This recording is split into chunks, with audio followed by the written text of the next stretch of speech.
Goeienaand, good evening, fellow South Africans and citizens of the world. And tonight we have a classic example of fake news. And you're never going to guess who this report is by. Yeah, the Clinton News Network, CNN. And spot the little comment that's made in here. The title is South Africa is the world's most unequal country. 25 years of freedom have failed to bridge the divide.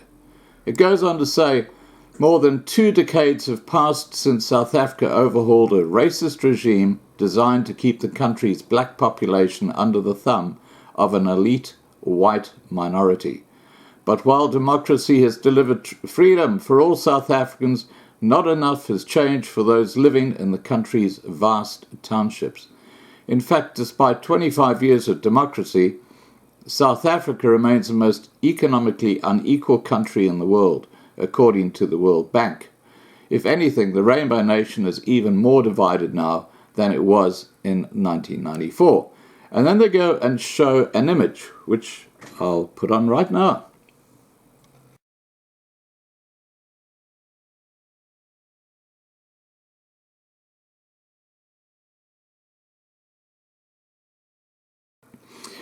Okay, you can see this is not going to be good. It goes on to say, in South Africa, the divide between rich and poor is visible from the sky.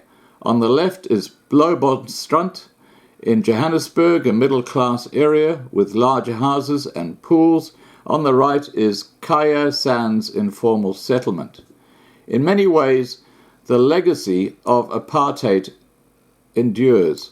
Previously disadvantaged South Africans hold fewer assets, have fewer skills, earn lower wages, and are still more likely to be unemployed. A 2018 World Bank report on poverty and inequality in South Africa found. And at the other end of the spectrum, an elite, mainly white, minority continues to thrive. Now, that's the spin.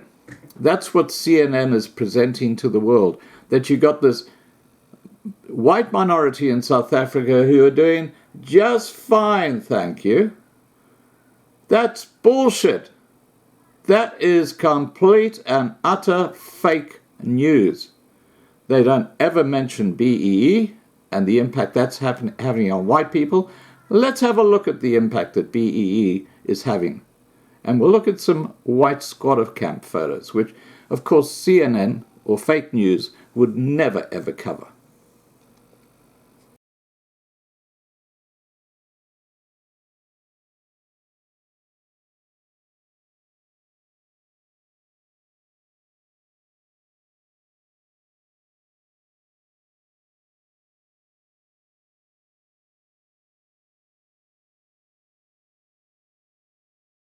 Okay, the fake news continues. They say, when the African National Congress, or ANC, is expected to win again in Wednesday's national elections, it may be facing an increasingly disillusioned electorate. The gap between rich and poor is wider in South Africa than in any other country where comparable data exists, the World Bank found. Mandlaza Ndlovu, Oxfam South Africa's Democracy and Governance Manager, says inequality has been exacerbated as a result of systemic failure at a government level. Now, what she's talking about is corruption, of course. But you know what this article doesn't touch? Is the corruption going on in bureaucracies like state-owned enterprises, like Eskom, which has been whakamane, or the blatant corruption of people like Julius Malema, Ramaphosa. Things like the VBS Bank come to mind, and of course state capture. You know, the corruption is extreme, and yet it completely is omitted from this fake news article by CNN. Let's see what they say in closing. It's not just income inequality that is the cause for concern, he adds, but also unequal access to opportunities and essential public services. One would assume that 25 years into democracy, we would have had better access to land, better access to healthcare. We would have children falling into pit latrines due to failures in the provision of ablution facilities, he said. And then they've got a link, and this is how fake news works. Okay, they throw a link in here and it says, read, land was stolen under apartheid. It still hasn't been given back. This is fake news at its best. This is not to say the government hasn't made significant studies in levelling the playing field, he added. Access to basic services such as electricity, water, education and healthcare has been improved considerably since the ANC came into power, according to the World Bank report. Now that's bullshit. That's absolute bullshit. The schools are a disgrace today. I've just put up a couple of videos yesterday on the state of the hospitals. You know, the hospitals used by the black population under apartheid were clean, well run, had real doctors, real nurses, and today it's a complete farce. But of course, fake news don't cover that, do they? No, it doesn't fit the narrative. We've got to remember, if it doesn't fit the narrative, it does not make the light of day. Sorry, I'm going on a bit of a rant here.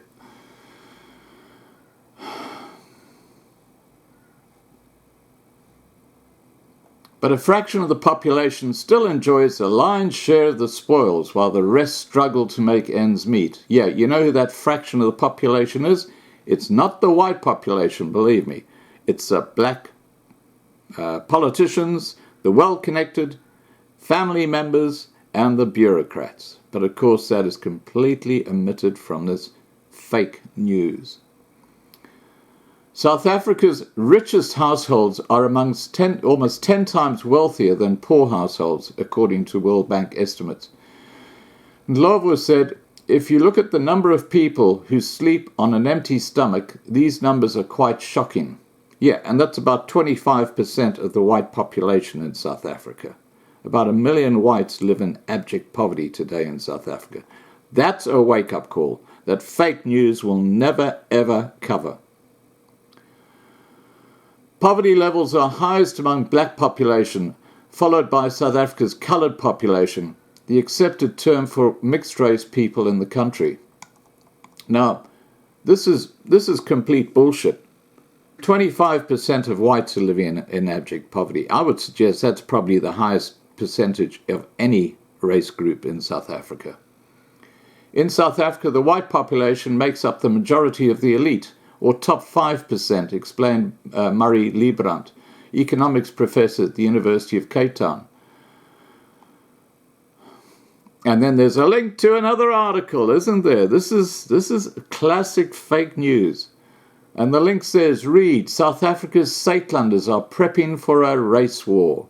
So the whites are to blame because they want to defend themselves. Do you see how the news is distorted? It is absolutely disgusting. And CNN are a disgrace. Anyway, let's continue with their fake news. Part of Liebrand's work has involved tracking the social progress of 30,000 South Africans from 2008 to 2017. The best signifier of a country that's really on its way isn't a society with no inequality, he said. It's a society with declining inequality and a growing middle class. By Liebrand's estimates, South Africa's middle class is small and sluggish and comprises approximately 1 in 5 South Africans. While the middle class has hardly grown since 2008, the black percentage of the middle class has increased from 47 to 64%, he said. What about the wealthy blacks? CNN? Oh, of course we don't talk about that, do we? No. That does not fit the narrative.